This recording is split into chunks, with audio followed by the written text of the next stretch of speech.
السلام علیکم ورحمۃ اللہ وبرکاتہ۔ الحمد للہ رب العالمین والصلاة والسلام علی رسولہ امام المتقین وقائد الغر المحجلین وعلی آلہ واصحابہ اجمعین، اما بعد۔ حضرت عثمان غنی رضی اللہ تعالی عنہ کی زندگی سے ہمیں کیا درس ملتا ہے؟ ان کی سیرت ہمیں کیا بتاتی ہے؟ ہم ان کی سیرت کو کیوں پڑھتے ہیں؟ کیا مقصد ہے؟ یہ وہ چند باتیں ہیں جن پر انشاءاللہ ہم اپنی اس مختصر سی نشست میں گفتگو کریں گے۔ میرے دوستو، آپ جانتے ہیں کہ حضرت عثمان غنی رضی اللہ تعالی عنہ حضور صلی اللہ علیہ وسلم کے بعد مسلمانوں کے تیسرے خلیفہ ہیں۔ پہلے خلیفہ حضرت ابو بکر صدیق رضی اللہ عنہ، دوسرے حضرت عمر فاروق رضی اللہ تعالی عنہ، اور تیسرے خلیفہ حضرت عثمان رضی اللہ تعالی عنہ ہیں۔ حضرت عثمان رضی اللہ تعالی عنہ کی پیدائش حضور صلی اللہ علیہ وسلم کے 5 یا 6 سال بعد ہوئی ہے، یوں وہ عمر میں حضور سے 5 یا 6 سال چھوٹے تھے۔ حضرت عثمان غنی رضی اللہ تعالی عنہ کا ایک لقب ذو الہجرتین ہے۔ ذو الہجرتین کا مطلب 2 ہجرتوں والے۔ آپ کو 2 ہجرتوں والا اس لیے کہا جاتا ہے کہ ایک ہجرت مسلمانوں نے حضور صلی اللہ علیہ وسلم کی موجودگی میں حبشہ کی طرف کی تھی کہ جب مسلمانوں پر کفار کی طرف سے ظلم و تشدد بہت زیادہ بڑھ گیا اور ناقابل برداشت حد تک وہ چلا گیا، تو حضور صلی اللہ علیہ وسلم نے اپنے صحابہ سے فرمایا لو خرجتم الی حبشہ، کہ اگر تم حبشہ کی سرزمین چلے جاؤ تو وہاں پر کچھ ایسے، وہاں کا بادشاہ ایسا ہے کہ وہ کسی پر ظلم نہیں کرتا اور وہاں کے لوگ بھی کسی پر ظلم نہیں کرتے۔ تو آپ نے مختلف صحابہ کو بھیجا، ان میں سے حضرت عثمان غنی رضی اللہ تعالی عنہ بھی ایک تھے جنہوں نے حبشہ کی طرف ہجرت کی۔ اور آپ یہ بھی جانتے ہیں کہ حبشہ کی ہجرت حضرت عثمان غنی رضی اللہ تعالی عنہ نے جب کی تو وہاں پر بعد میں یہ بات مشہور ہوئی کہ مکہ کے سارے لوگوں نے اسلام قبول کر لیا ہے، پھر وہاں سے مسلمان دوبارہ مکہ مکرمہ آ گئے، لیکن وہ محض ایک افواہ تھی، حقیقت نہیں تھی۔ اور پھر اس کے بعد دوبارہ کچھ عرصہ گزرنے کے بعد مدینہ منورہ کی طرف ہجرت ہوئی، تو حضرت عثمان غنی رضی اللہ تعالی عنہ نے مدینہ کی طرف بھی ہجرت فرمائی۔ اور حبشہ کی طرف جو حضرت عثمان رضی اللہ تعالی عنہ نے ہجرت فرمائی، ان کے بارے میں قرآن کریم نے فرمایا والذین ہاجروا فی اللہ من بعد ما ظلموا لنبوئنہم فی الدنیا حسنہ ولأجر الآخرۃ اکبر۔ مفسرین فرماتے ہیں کہ قرآن کریم کی یہ آیت ہجرت حبشہ کے بارے میں نازل ہوئی۔ اللہ تعالیٰ نے 2 وعدے فرمائے، ایک ہم ان کی دنیا کی زندگی کو اچھا کر دیں گے اور آخرت کا اجر تو بہت بڑا ہے۔ چنانچہ قرآن کریم کی اس آیت کی فضیلت حضرت عثمان غنی رضی اللہ تعالی عنہ کو حاصل ہے۔ آپ یہ بھی جانتے ہیں کہ حضرت عثمان غنی رضی اللہ تعالی عنہ تاریخ میں وہ 4تھے شخص ہیں جنہوں نے اسلام قبول کیا۔ حضرت ابو بکر صدیق رضی اللہ تعالی عنہ، حضرت علی رضی اللہ تعالی عنہ، حضرت زید رضی اللہ تعالی عنہ، اور 4تھے نمبر پر اسلام قبول کرنے والی شخصیت وہ حضرت عثمان رضی اللہ تعالی عنہ کی ہے۔ آپ حضور صلی اللہ علیہ وسلم کے داماد ہیں اور آپ کو ذو النورین کہا جاتا ہے۔ ذو النورین کا مطلب 2 نور والا۔ حضور صلی اللہ علیہ وسلم کی 2 پاک طاہر مطہر بیٹیاں آپ کے نکاح میں رہی ہیں۔ آپ کا پہلا نکاح حضور کی بیٹیوں میں سے حضرت رقیہ رضی اللہ تعالی عنہ کے ساتھ ہوا تھا، اور حضور کی یہ دونوں بیٹیاں حضرت رقیہ اور حضرت ام کلثوم رضی اللہ تعالی عنہما یہ ابو لہب کے 2 بیٹوں کے نکاح میں تھی، عتبہ اور عتیبہ۔ یہ 2 ابو لہب کے بیٹے تھے جن کے نکاح میں حضور کی یہ 2 بیٹیاں تھیں، لیکن قرآن کریم کی یہ آیت جب نازل ہوئی تبت یدا ابی لہب وتب، کہ ابو لہب کے دونوں ہاتھ ٹوٹ جائیں، اور اس کی بیوی کے بارے میں قرآن کریم میں یہ ساری وعیدیں اور سخت عذاب کی خبر قرآن کریم کے اندر آئی، تو انہوں نے اپنے بیٹوں کو یہ کہا کہ تم حضور کی بیٹیوں کو طلاق دے دو. لیکن یہ حضور صلی اللہ علیہ وسلم کی شان ہے، آپ کی عظمت ہے کہ انہوں نے اس وقت تک حضور صلی اللہ علیہ وسلم کی بیٹیوں کو ہاتھ تک نہیں لگایا تھا، اور یوں حضور صلی اللہ علیہ وسلم کی ان بیٹیوں کو طلاق ہوئی. اور پھر حضرت رقیہ رضی اللہ تعالی عنہ سے نکاح کیا حضرت عثمان غنی رضی اللہ تعالی عنہ نے. حضرت عثمان غنی رضی اللہ تعالی عنہ کا یہ نکاح ہمیں یہ درس دیتا ہے، ہمارے معاشرے کے اندر طلاق تعالی عنہ کی حیات طیبہ ہمیں اس بات کا درس دیتی ہے. چنانچہ حضرت عثمان غنی رضی اللہ تعالی عنہ نے حضرت ام کلثوم رضی اللہ تعالی عنہ سے نکاح کیا بعد میں، اور پہلے آپ کا نکاح حضرت رقیہ سے ہوا تو حضرت رقیہ رضی اللہ تعالی عنہ مطلقہ تھی. اور آپ اس سے اندازہ لگا سکتے ہیں ان کے حسن اخلاق کا، ان کی گھریلو زندگی کی اچھائی کا، ان کے اعلیٰ کردار کا، بلند صفات کا، حسن اخلاق کا، کہ ایک بیٹی کی وفات کے بعد حضور نے اپنی دوسری بیٹی حضرت عثمان کے نکاح میں دی. اس سے آپ اندازہ لگا سکتے ہیں کہ ان کا اپنے گھر والوں کے ساتھ رویہ، برتاؤ، سلوک کتنا اچھا ہوگا. ظاہر ہے ایک آدمی اگر اپنی بیٹی کسی کے نکاح میں دیتا ہے، ہمارے ہاں تو یہ بھی معاملہ ہے کہ اگر کسی کا نکاح ہو جاتا ہے کسی کی بیٹی کے ساتھ تو وہ اپنے ساس اور سسر کو پتہ نہیں دنیا کی کوئی حقیر مخلوق سمجھنے لگ جاتا ہے، اور اپنے آپ کو زمین کا فرعون سمجھنے لگ جاتا ہے. وہ یہ سمجھتا ہے کہ یہ بیوی بھی میری غلام ہے، اور اس کے والدین، اس کے بہن بھائی، یہ سب میرے غلام ہیں. یہ عجیب طرح کا رویہ ہمارے معاشرے میں آ چکا ہے. لیکن آپ حضرت عثمان غنی رضی اللہ تعالی عنہ کی زندگی پر غور کریں، صحابہ کی زندگی پر غور کریں، یہ اسلامی طرز معاشرت نہیں ہے، ہرگز اسلامی طرز معاشرت نہیں. ایک طرف حضرت عثمان غنی رضی اللہ عنہ حضور کے داماد ہیں، دوسری طرف ان کا ادب، احترام. یہ دیکھیے کہ وہ کس طرح حضور کا ادب کیا کرتے تھے، کس طرح حضور کی مجلس میں ادب کے ساتھ بیٹھا کرتے تھے. یہ حضرت عثمان غنی رضی اللہ تعالیٰ عنہ کی زندگی سے ہمیں درس ملتا ہے. صحابہ کرام کے تذکرے سے، نیک لوگوں کے تذکرے سے، انبیاء کے تذکرے سے، قرآن میں جو جا بجا واقعات انبیاء کے اقوام کے ذکر کیے گئے، اس کا مقصد صرف اور صرف یہ ہے کہ ہم اس سے نصیحت حاصل کریں، ہم اس سے عبرت حاصل کریں.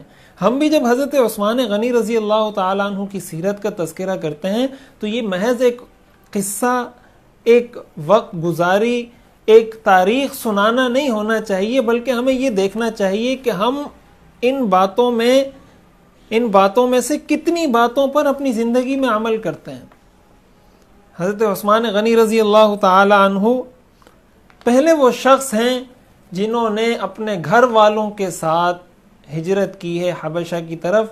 حضور صلی اللہ علیہ وسلم نے فرمایا کہ حضرت لوط کے بعد یہ پہلے شخص ہیں جنہوں نے اپنے اہل و عیال اور اپنے گھر والوں کے ساتھ ہجرت کی ہے. قرآن کے ساتھ حضرت عثمان غنی رضی اللہ تعالیٰ عنہ کا ایک عجیب قسم کا لگاؤ تھا. ان کے بہت سارے اقوال مشہور ہیں. لو طہرت قلوبنا ما شبعنا من القرآن. چنانچہ روایات میں آتا ہے کہ آپ فجر کی نماز پڑھا کر بیٹھتے تھے اور قرآن کی تلاوت شروع کر دیتے تھے. ظہر کی نماز کا وقت ہو جاتا تھا، صحابہ عرض کرتے تھے اپنی جان پر کچھ رحم کیجئے. آپ فرماتے تھے ہمارے دل صاف نہیں، ہمارے اگر دل صاف ہوں کبھی ہم قرآن سے سیر نہ ہو، کبھی ہم قرآن پڑھنے سے تھکے نہیں.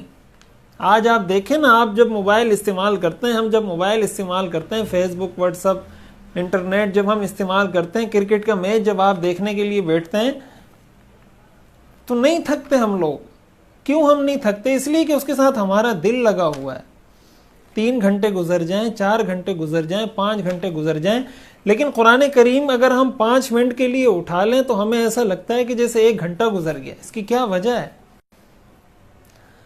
ہم اگر 2 رکعت نفل نماز پڑھ لیں تو ہمیں یہ محسوس ہونے لگتا ہے گویا ہم نے اللہ پر بہت بڑا احسان کر دیا. حضرت عثمان غنی رضی اللہ تعالی عنہ صحیح روایات سے یہ بات ثابت ہے کہ صحابہ میں یہ وہ شخصیت ہیں جنہوں نے 1 رکعت کے اندر پورا قرآن کریم ختم کیا.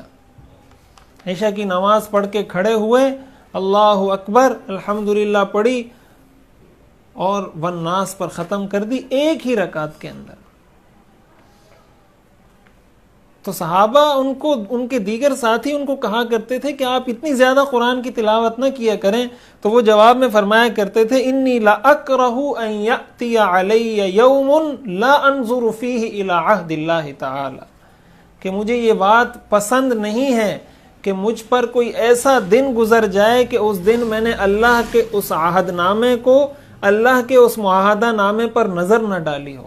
قرآن اللہ کا ایک معاہدہ نامہ ہے، ایک عہد نامہ ہے، ایک خط ہے، ایک پیغام ہے، ایک میسج ہے اللہ کی طرف سے اس امت کے لیے، اس انسانیت کے لیے۔ وہ فرماتے تھے مجھے ہرگز یہ بات نہیں پسند کہ کوئی دن ایسا گزر جائے کہ میں قرآن کریم کو دیکھوں نہیں۔ آج ہم اپنی زندگی پر غور کریں، ہم جب سیرت عثمان کی بات کرتے ہیں، ہم جب شان عثمانی کی بات کرتے ہیں، تو ہمیں یہ چاہیے کہ ہم اپنی زندگی پر غور کریں کہ میں قرآن کریم دن میں کتنے وقت کے لیے اٹھاتا ہوں۔ کیا میں نے اپنی 24 گھنٹے کی روٹین میں 5 منٹ بھی قرآن کو دیے ہیں؟ کیا میں 5 منٹ بھی قرآن کریم کی تلاوت کرتا ہوں؟ قرآن کریم کو اٹھانا ثواب، قرآن کریم کو دیکھنا ثواب، قرآن کریم کی تلاوت کرنا ثواب، اس کا احترام کرنا ثواب۔ ہم قرآن کریم کو کتنا وقت دیتے ہیں؟ حضرت عثمان غنی رضی اللہ تعالیٰ عنہ کی سیرت تو ہمیں یہ بتاتی ہے کہ ایک مسلمان کی زندگی کا کوئی دن ایسا نہیں گزرنا چاہیے جس کے اندر وہ قرآن کریم کی تلاوت نہ کرتا ہو۔ جب مدینہ منورہ ہجرت کا حکم نازل ہوا اور صحابہ کرام نے ہجرت کی، تو آپ جانتے ہیں کہ حضور صلی اللہ علیہ وسلم نے مہاجرین اور انصار کے درمیان مواخات قائم فرمائی تھی۔ ایک مہاجر صحابی اور ایک انصاری صحابی، یعنی ایک مہاجر صحابی کو انصاری صحابی کے حوالے کر کے فرماتے تھے کہ تم دونوں آپس میں بھائی ہو۔ حضرت عثمان غنی رضی اللہ تعالیٰ عنہ کی مواخات جس صحابی رسول کے ساتھ قائم ہوئی تھی، ان کا نام حضرت اوس بن صامت رضی اللہ تعالیٰ عنہ ہے۔ مدینہ منورہ میں جہاد کا حکم نازل ہوا، حضور صلی اللہ علیہ وسلم نے غزوہ بدر میں شرکت کی، غزوہ احد میں، دیگر غزوات میں شرکت کی۔ آپ تمام غزوات میں حضور صلی اللہ علیہ وسلم کے شانہ بشانہ کھڑے رہے۔ کوئی غزوہ ایسا نہیں جس میں آپ نے شرکت نہیں کی ہو سوائے غزوہ بدر کے۔ اس کے اندر بھی جب حضور نے اعلان فرمایا، آپ اپنے گھر سے نکلے جہاد میں شرکت کے لیے، لیکن آپ کی اہلیہ بنت رسول حضرت رقیہ رضی اللہ تعالی عنہ سخت علیل تھی، صاحب فراش تھی، وہ اٹھ نہیں سکتی تھی۔ تو حضور نے ان سے فرمایا کہ آپ گھر میں رہیں، آپ اپنی بیوی کا خیال کریں، اور حضور صلی اللہ علیہ وسلم بدر تشریف لے گئے۔ حضور صلی اللہ علیہ وسلم میدان بدر ہی میں تھے کہ آپ کی صاحبزادی حضرت رقیہ کا انتقال ہو گیا۔ آپ جب واپس تشریف لائے میدان بدر سے، تو پھر آپ اپنی بیٹی کی قبر پر تشریف لے گئے اور ان کے لیے مغفرت کی دعائیں کرتے رہے وہاں پر۔ اور اس کے باوجود جب حضور صلی اللہ علیہ وسلم غزوہ بدر سے لوٹے، تو جتنا حصہ بدر میں شریک صحابہ کو دیا گیا مال غنیمت میں سے، آپ نے فرمایا کہ تمہیں اجر بھی اتنا ہی ملے گا جتنا ایک بدری صحابی کو ملتا ہے، اور تمہیں غنیمت میں سے بھی اتنا ہی حصہ ملے گا جتنا ایک میدان بدر میں شریک مجاہد صحابی کو ملے گا۔ چنانچہ جو بدری صحابہ کی فہرست ہے، اس کے اندر حضرت عثمان غنی رضی اللہ تعالی عنہ کا نام بھی شامل ہے، اور آپ اندازہ لگائیے کہ اللہ نے ان کا نام اعزازی طور پر بدریین اور اصحاب بدر میں شامل فرما دیا۔ اس کے علاوہ کوئی جنگ، کوئی جہاد، کوئی غزوہ ایسا نہیں کہ جس میں آپ پیچھے رہے ہوں، بلکہ ہر جنگ، ہر جہاد اور ہر غزوے میں حضور صلی اللہ علیہ وسلم کے شانہ بشانہ کھڑے ہوتے تھے۔ ہمیں بھی اپنی زندگی پر غور کرنا چاہیے کہ ہم جب شان صحابہ کے نعرے لگاتے ہیں، ہم جب سیرت عثمان کے نعرے لگاتے ہیں، ہم جب یہ نعرے لگاتے ہیں کہ ہم نے صحابہ کی زندگی کو فالو کرنا ہے، وہ ہمارے مقتدا ہیں، وہ ہمارے رہبر ہیں، وہ ہمارے پیشوا ہیں، ہم ان کے پیچھے چلنے والے ہیں۔ حضور نے فرمایا اصحابی کالنجوم، یہ ستارے ہیں، جس کے پیچھے چلو گے راہ راست پر آؤ گے۔ ہم دیکھیں کہ ہم دین کے لیے، اپنے مذہب کے لیے کتنی کوشش کرتے ہیں، کتنی جد و جہد کرتے ہیں، کتنی مشقت برداشت کرتے ہیں۔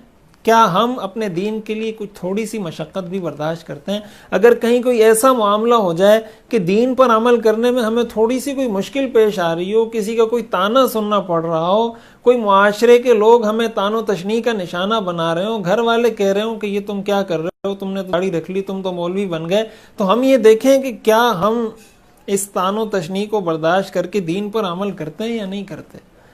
حضرت عثمان غنی رضی اللہ تعالیٰ عنہ کی سیرت ہمیں یہ بتاتی ہے کہ آپ نے لوگوں کی ملامت کی، لوگوں کی تان و تشنیع کی، اور دنیاوی مشقت کی اور دنیاوی تکلیف، مصائب، پریشانیوں کی پرواہ نہیں کرنی، بلکہ آپ نے اپنے اس رب کو راضی کرنا ہے۔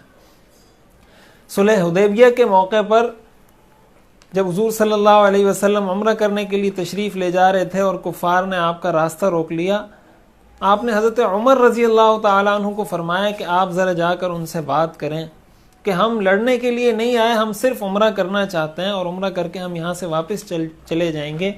حضرت عمر رضی اللہ تعالیٰ عنہ آپ جانتے ہیں کہ وہ بہت زیادہ مزاج ان کا دینی معاملات کے اندر، اللہ کے احکام کے اندر بہت سخت تھا۔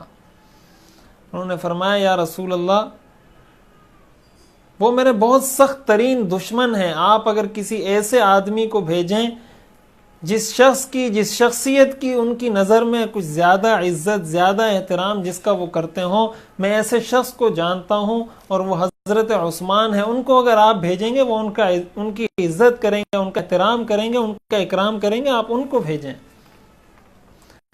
چنانچہ حضور صلی اللہ علیہ وسلم نے حضرت عثمان رضی اللہ تعالی عنہ کو اپنا سفیر بنا کر بھیجا۔ جب جا رہے تھے تو عرب کا یہ دستور تھا کہ وہ اپنی شلوار کو ٹخنوں سے نیچے لٹکایا کرتے تھے، اور یہ تکبر کی ایک علامت ہے۔ اس وقت بھی تکبر کی ایک علامت تھی، آج بھی یہ تکبر کی ایک علامت ہے کہ وہ اپنے پانچوں کو ٹخنوں سے نیچے لٹکایا کرتے تھے۔ حضرت عثمان رضی اللہ تعالیٰ عنہ جب جانے لگے اور وہاں پہنچے تو وہاں کے لوگوں نے دیکھا کہ حضرت عثمان رضی اللہ تعالیٰ عنہ کے جو پانچے ہیں وہ ٹخنوں سے بہت اونچے ہیں۔ انہوں نے کہا یہاں تو کوئی ایسی نجاست بھی نہیں، کوئی ایسی گندگی بھی نہیں، پانی بھی نہیں، آپ نے کیوں اپنے ٹخنے بلند اونچے کیے ہوئے ہیں؟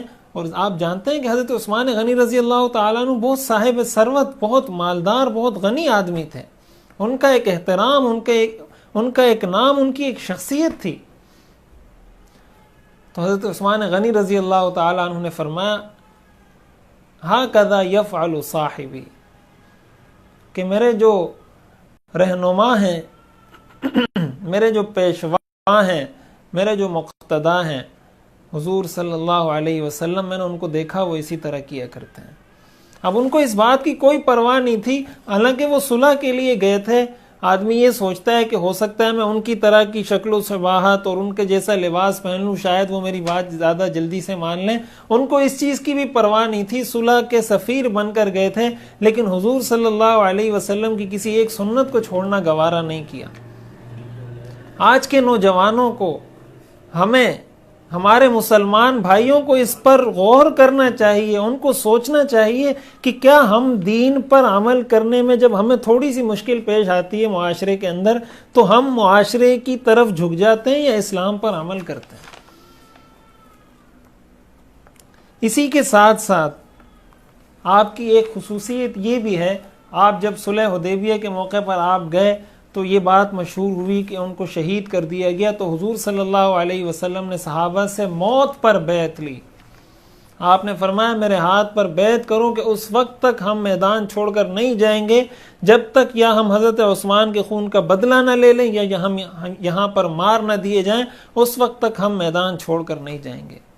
1400 صحابہ کرام رضوان اللہ علیہم اجمعین نے بیعت کی، اور چونکہ حضرت عثمان رضی اللہ تعالیٰ عنہ موجود نہیں تھے، آپ نے اپنا دایاں ہاتھ اٹھایا اور اپنے بائیں ہاتھ پر رکھا۔ آپ نے فرمایا یہ میرا دایاں ہاتھ حضرت عثمان کا ہاتھ ہے۔ یہ حضرت عثمان رضی اللہ عنہ کی فضیلت ہے، ان کی خصوصیت ہے کہ آپ نے اپنے دائیں ہاتھ کو ان کا ہاتھ قرار دے کر فرمایا یہ میرا ہاتھ ہے، اور اس نے بھی میرے ہاتھ پر بیعت کر لی۔ گویا حضرت عثمان غنی رضی اللہ تعالیٰ عنہ، اور پھر قرآن کے اندر اللہ کا اعلان نازل ہوا لَقَدْ رَضِيَ اللَّهُ عَنِ الْمُؤْمِنِينَ إِذْ يُبَايِعُونَكَ تَحْتَ الشَّجَرَةِ، کہ اللہ تعالیٰ ان تمام لوگوں سے راضی ہو گیا جو آپ کے ہاتھ پر اس درخت کے نیچے بیعت کر رہے تھے، اور اس بیعت کا سبب بننے والے حضرت عثمان غنی رضی اللہ تعالیٰ عنہ تھے۔ اور پھر یہ وہی بیعت ہے جس کے بارے میں قرآن نے کہا ان الذین یبایعونک انما یبایعون اللہ ید اللہ فوق ایدیہم، کہ جو آپ کے ہاتھ پر بیعت کرتے ہیں وہ در حقیقت اللہ کے ہاتھ پر بیعت کرتے ہیں، ان سب پر اللہ کا ہاتھ ہے۔ یہ حضرت عثمان غنی رضی اللہ تعالی عنہ کی فضیلت تھی۔ آپ وہ صحابی ہیں، ان 10 صحابہ کرام میں سے ہیں جن کو حضور صلی اللہ علیہ وسلم نے اس دنیا کے اندر جنت کی بشارت دی تھی۔ چنانچہ روایات کے اندر آتا ہے ایک مرتبہ حضور گھر میں تشریف رکھتے تھے، کسی نے دروازے پر دستک دی، آپ نے فرمایا افتح وبشرہ بالجنہ، کہ دروازہ کھولیں اور جو بھی دروازے پر کھڑا ہو اس کو جنت کی خوشخبری دے دیجیے۔ جب دروازہ کھولا گیا حضرت ابو بکر صدیق رضی اللہ تعالی عنہ کھڑے تھے، وہ اندر تشریف لائے۔ تھوڑی دیر بعد دوبارہ دستک ہوئی، آپ نے فرمایا افتح وبشرہ بالجنہ، کہ دروازہ کھولیے اور جنت کی خوشخبری بھی ساتھ سنا دیجیے۔ دروازہ کھولا گیا، حضرت عمر کھڑے تھے۔ تھوڑی دیر بعد پھر دستک ہوئی، آپ نے فرمایا افتح وبشرہ بالجنہ علی بلوى تصیبہ، کہ دروازہ کھولیں اور جنت کی خوشخبری دیں، لیکن ان کو بتا دیں کہ ایک مصیبت، ایک تکلیف، ایک پریشانی اور ایک امتحان اس پر آئے گا، وہ اس کو جھیلنا پڑے گا، لیکن جنت کی خوشخبری اس کو دے دیں۔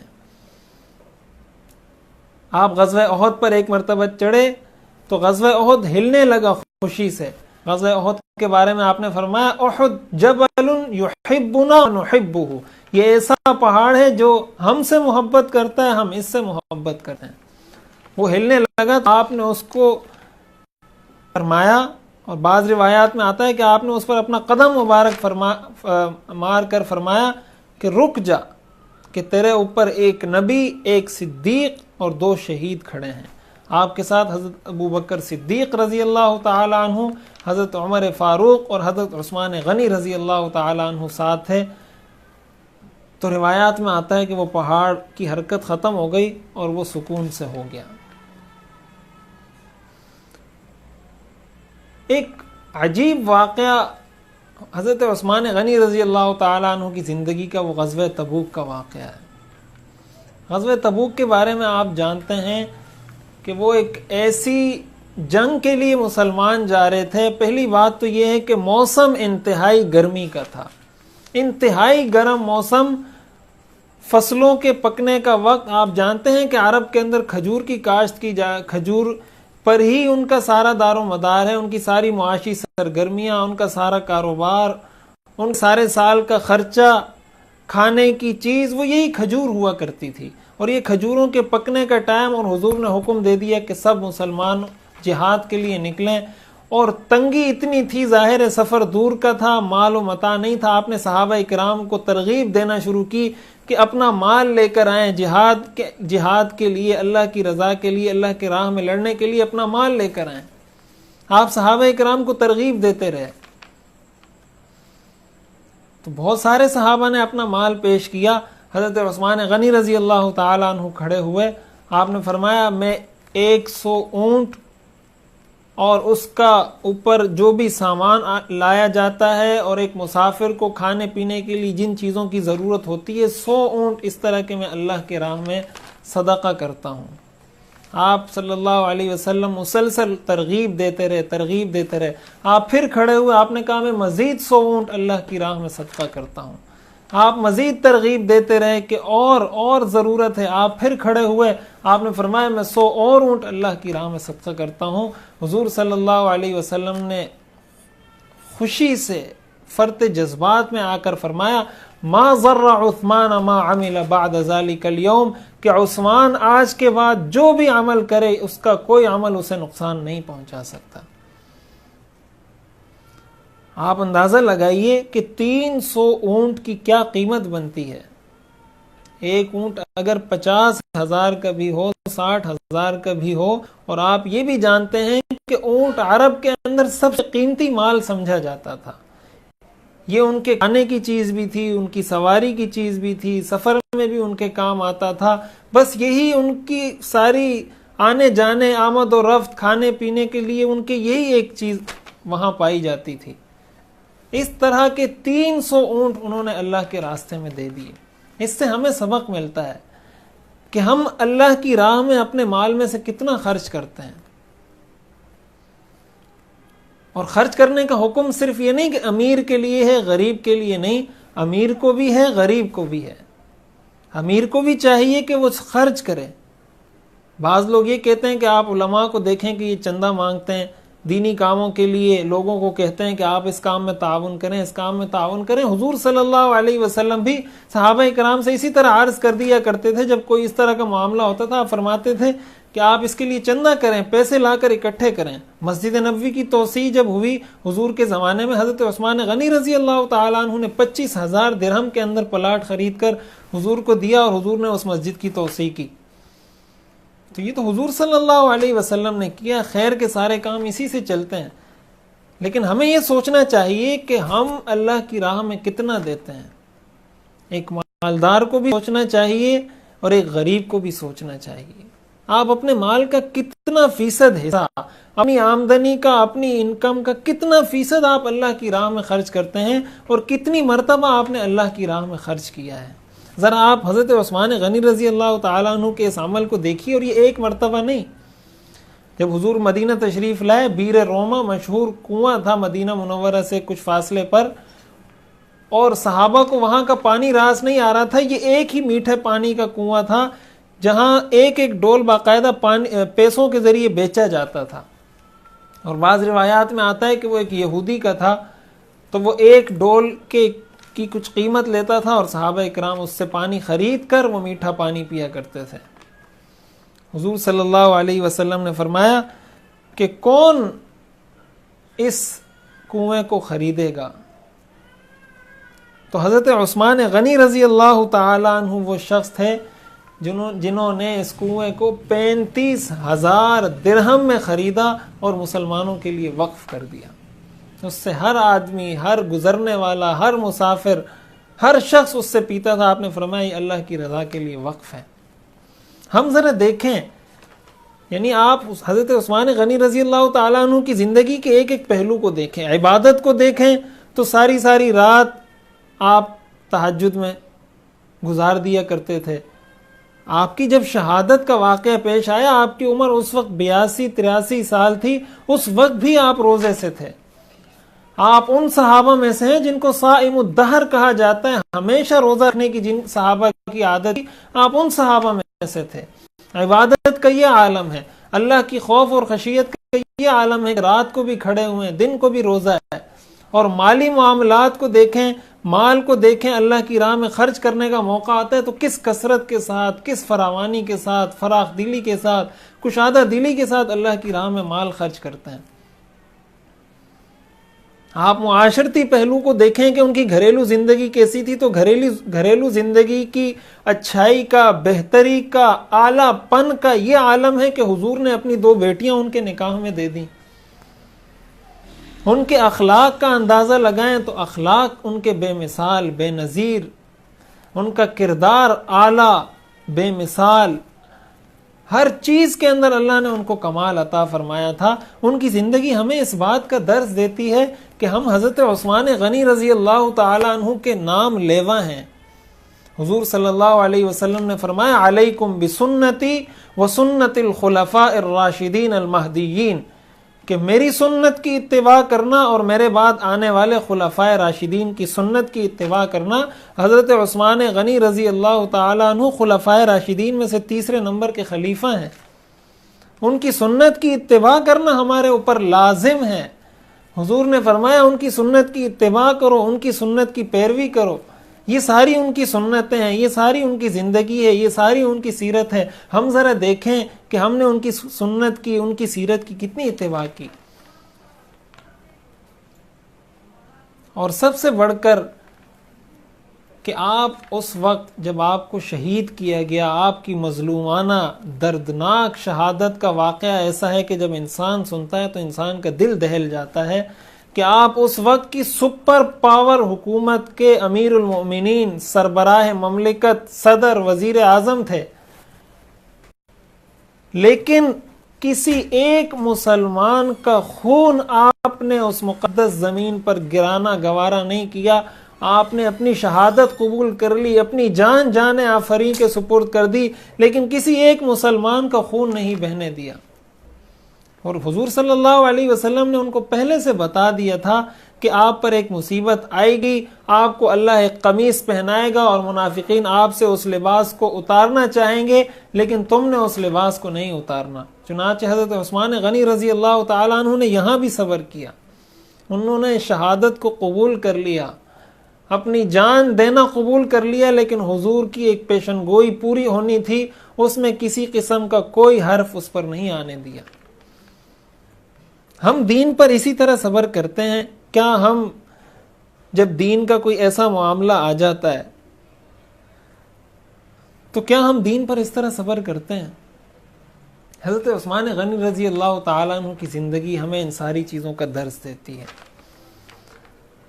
آپ قرآن کے قاری ہیں، اور ایک بڑی خصوصیت آپ کی، آپ قرآن کو ایک لغت پر جمع کرنے کی سعادت، شرف اللہ تعالیٰ نے آپ کے حصے میں ڈالا۔ قرآن کریم کو جمع کرنے والے حضرت ابو بکر صدیق رضی اللہ عنہ ہیں، پھر اس کو لغت قریش پر جمع کرنے والے، ایک تلفظ ایک لہجے پر جمع کرنے والی شخصیت حضرت عثمان غنی رضی اللہ تعالیٰ عنہ کی ہے۔ آج بھی جو ہم قرآن کریم پڑھتے ہیں اس کو مصحف عثمانی اسی لیے کہا جاتا ہے، یہ حضرت عثمان غنی رضی اللہ تعالیٰ عنہ کا کارنامہ ہے۔ تو یہ بھی در حقیقت ایک انسان جب اپنے آپ کو اللہ تعالیٰ کے احکامات کے تابع کر لیتا ہے، وہ جب اللہ کی مان کر چلنے والا بن جاتا ہے، تو پھر اللہ تعالیٰ اس سے ایسے کام کرواتے ہیں جو رہتی دنیا تک یاد رکھے جاتے ہیں، جو اس کے لیے صدقہ جاریہ بن جاتے ہیں۔ آپ دیکھیں قرآن کریم میں انبیاء کا تذکرہ کیا گیا، وہاں پر فرمایا گیا کہ سلام علی ابراہیم، سلام علی نوح فی العالمین، اس طرح کی سلامتی، اور یہ بھی فرمایا گیا وَتَرَكْنَا عَلَيْهِ فِي الْآخِرِينَ کہ یہ ان کا ذکر خیر چلتا رہتا ہے۔ ہم اگر اپنی زندگی کو ایسا بنا لیں، بسا اوقات انسان کسی ایسے موڑ پر آ جاتا ہے کہ وہ یہ سمجھتا ہے کہ شاید یہ میں کام کروں گا تو مجھے شاید کوئی پہچان نہیں سکے گا، یا میری بدنامی ہو جائے گی، یا میں گمنام رہ جاؤں گا۔ یاد رکھیے جب ہم شریعت پر عمل کریں گے، اللہ تعالیٰ اس شخص کا ڈنکا چہار دانگ عالم میں بجا دیتے ہیں۔ ایک انسان اس لیے عمل نہیں کرتا، نہ اس لیے کرنا چاہیے، اور ظاہر ہے جو اس مقصد کے لیے عمل کرتا ہے وہ تو برباد ہو جائے گا، لیکن اللہ تعالیٰ ایسے لوگوں کی محبت دوسرے لوگوں کے دلوں میں ڈال دیتے ہیں۔ اللہ تعالیٰ ملائکہ کو، فرشتوں کو بھیجتے ہیں کہ میرے اس بندے کی محبت لوگوں کے دلوں میں ڈال دیں۔ آپ قاری القرآن ہیں، آپ پورا دن اللہ کی عبادت کرنے والے، پوری رات اللہ کی عبادت کرنے والے، صبر و رضا کے پیکر، حیا اور سخا آپ کی صفت، حیا آپ کی ایسی حیا کہ حضور نے فرمایا کہ ان سے اللہ کے ملائکہ حیا کرتے ہیں۔ ان عثمان رجل حیی، ایک مرتبہ آپ تشریف فرما تھے حضرت عائشہ کے گھر میں، حضرت ابو بکر صدیق رضی اللہ تعالیٰ عنہ آئے، آپ اسی طرح تشریف رکھے رہے۔ حضرت عمر رضی اللہ تعالیٰ عنہ آیا، آپ اپنی جگہ سے نہیں ہلے۔ جب آپ کو پتہ چلا حضرت عثمان رضی اللہ تعالیٰ عنہ آ رہے ہیں، آپ فوراً اٹھے، آپ نے اپنا لباس درست کیا، آپ کی پنڈلی مبارک پر کپڑا نہیں تھا، آپ نے اس پر کپڑا ڈالا۔ حضرت عائشہ فرماتی، میں نے پوچھا کہ حضرت ابو بکر آئے، حضرت عمر آئے، آپ اپنی اسی حالت پر بیٹھے رہے۔ حضرت عثمان کو آپ نے دیکھا تو آپ فوراً اٹھ کر صحیح ہو کر بیٹھ گئے۔ آپ نے فرمایا ان عثمان رجل حیی تستحیی منہ الملائکہ کہ یہ ایسا حیادار آدمی ہے کہ اس سے اللہ کے فرشتے حیا کرتے ہیں، تو جس سے اللہ کے فرشتے حیا کرتے ہوں میں اس سے کیوں حیا نہ کروں۔ آپ فرماتے ہیں کہ جب سے میں نے حضور سے مصافحہ کیا ہے اس کے بعد سے میں نے کبھی اپنی شرمگاہ کو ہاتھ تک نہیں لگایا۔ اتنے حیادار کہ ان کے حیا کے واقعات آدمی سن کر حیران ہو جاتا ہے۔ آج کے نوجوان کو حضرت عثمان رضی اللہ عنہ کی زندگی سے حیا کا درس ملتا ہے۔ ہماری آنکھوں سے حیا رخصت ہو چکی، ہمارے کانوں سے، ہماری زبانوں سے، ہمارے ہاتھوں سے، ہمارے قدموں سے، ہمارے دل سے، ہماری زندگی سے، ہمارے معاشرے سے حیا رخصت ہوتی جا رہی ہے۔ حضرت عثمان غنی رضی اللہ تعالیٰ عنہ شرم و حیا کے پیکر تھے۔ ہم بد نظری کے عادی ہو چکے ہیں، غیر محرم خواتین کے ساتھ، غیر محرم لڑکیوں کے ساتھ ٹیلی فون پہ بات کرنا، میسیجنگ کرنا، ان کے ساتھ بات چیت کرنا، ان کے ساتھ رابطے میں رہنا، یہ ہمارے نوجوانوں کی عادات میں شامل ہوتا چلا جا رہا ہے۔ یہ کسی بھی طرح ایک مسلمان کی صفت نہیں، اور خصوصاً جو اپنے آپ کو حضرت عثمان کا شیدائی قرار دیتا ہو، جو یہ کہتا ہو کہ میں حضرت عثمان غنی رضی اللہ تعالیٰ عنہ کا پیروکار ہوں، ان کو اپنا بڑا مانتا ہوں، ان کو اپنا مقتدی، اپنا پیشوا مانتا ہوں، تو ان جیسی حیا ہماری آنکھوں میں ہونی چاہیے، ہماری خواتین کی آنکھوں میں، ہماری خواتین کی زندگی میں، اور ہمارے مردوں، ہمارے نوجوانوں، ہمارے بچوں کی زندگی میں ہونی چاہیے۔ اور ہمیں یہ پتہ ہونا چاہیے کہ ہم اپنے بچوں کو، اپنی نوجوان نسل کو کس طرف لے کر جا رہے ہیں۔ ہم جو ان کو ڈرامے دکھا رہے ہیں، جو فلمیں دکھا رہے ہیں، جو بیہودہ چیزیں ان کو سنا رہے ہیں، جس ماحول میں ہم ان کو پروان چڑھا رہے ہیں، آیا یہ ایک باحیا آدمی بن کر، ایک باحیا لڑکی اور خاتون بن کر معاشرے کا حصہ بنیں گے، یا بے حیا اور بے شرم ہو کر اس معاشرے کا حصہ بنیں گے؟ آپ حیا کے پیکر تھے، آپ کی سخاوت ضرب المثل ہے، آپ کا صبر و رضا بے مثال ہے، آپ کی وفا شعاری ایسی کہ اس کی کوئی نظیر نہیں۔ اللہ تعالیٰ نے ہر چیز میں، ہر اچھی خصلت میں، ہر خوبی میں آپ کو کمال عطا فرمایا تھا۔ ہمیں چاہیے کہ ہم حضرت عثمان غنی رضی اللہ تعالیٰ عنہ کی سیرت سے سبق حاصل کریں، اس سے سیکھیں اور سوچیں، ذرا تھوڑی دیر کے لیے گریبان میں جھانک کر دیکھیں کہ کیا ہم نے حضرت عثمان غنی رضی اللہ تعالیٰ عنہ کی حقیقی محبت حاصل کر لی ہے؟ کیا ان کی سیرت کے تذکرے سے جو مقصد تھا وہ ہمیں حاصل ہو گیا یا نہیں؟ اللہ تعالیٰ سے دعا ہے کہ اللہ تعالیٰ ہمیں حضرت عثمان غنی رضی اللہ تعالیٰ عنہ کی اور حضور کے تمام صحابہ کی سنتوں پر ان کی پیروی کرنے کی توفیق عطا فرمائے۔ وآخر دعوانا ان الحمد للہ رب العالمین۔